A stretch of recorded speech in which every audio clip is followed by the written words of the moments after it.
real leaders in our community are the Nahannis of the world. So way to go, Nahanni. I nominated Nahanni for this award because she is clearly involved in many aspects of the community. She doesn't get involved with these organizations strictly for business.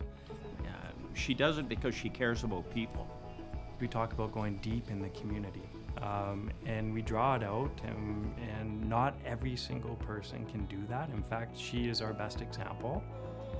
We're a community that has, and we have a community that has not.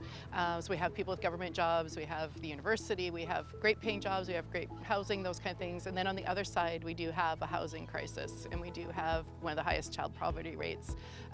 We have a low Aboriginal graduation rate, and so those kinds of needs really need help. And they're not glamorous, they're not things that people necessarily want to go out and fund or can fundraise for even. And so that's where groups like the 100+ women, we can just drop money on them. Then we've donated over $160,000 now in our community over the 4 years. We meet 4 times a year for 1 hour, and we usually donate over $13,000 at each of those meetings to a local registered charity. And so we have really direct impact in our community.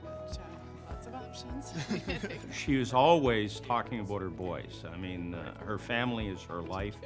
The boys are first and foremost in her life, but she portrays that same type of emotion through to everything else that she gets involved in. That'd be good. You probably should get at it then. She came into this business as a single mother, and she had a lot of things to risk on the table.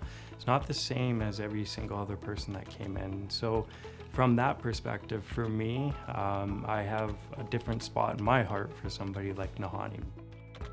She originally contacted me to tell me that they would like to give us a donation from the 100 women towards our palliative care department, which is a very special department where we care for people, obviously, at the end of their life. If we didn't raise the funds, we wouldn't be able to buy the equipment that we do for this hospital.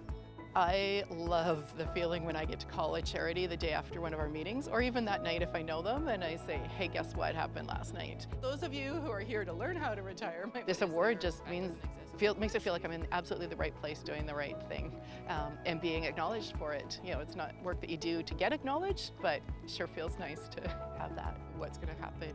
How does that look? If you saw how she works with clients, she's the ultimate professional. And so when you see the work that she does there, it just goes hand in hand with what she's doing in the community. I love my career because I get to do what I want. I get to build my own day, I get to build my own week, my own month, my own year. So I get to own it.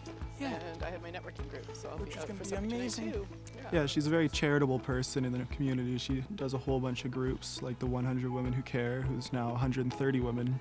She works very hard, and she puts in the time, the effort, and the energy to get stuff done. We will.